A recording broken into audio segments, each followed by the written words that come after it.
Now, one decision the homeowner struggled with a little bit is exactly what type of window to use here in this part of the bathroom. That shows something that a lot of homeowners are choosing.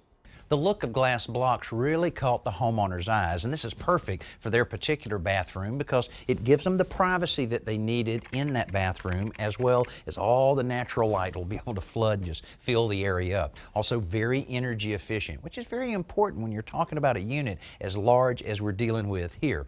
But in the past, if you wanted this look, you had to go with real glass blocks. Here, it's all acrylic. A lot of advantages. One, it comes in prefab units like the one you see here with a number of different sizes and styles, and you can get a number of different types of obscure patterns, even a tinted one if you need to block a little bit of that sun. Now, if you went with real glass blocks, you would have to find a mason that's comfortable in laying all those blocks. Very labor intensive, certainly a lot more expensive, and a lot more weight that you're dealing with there, which can cause you some problems in some of the larger units. Acrylic units like this you can get as large as 8 feet high and 7 feet wide, so a lot more versatile, and I think the homeowners made a pretty good decision.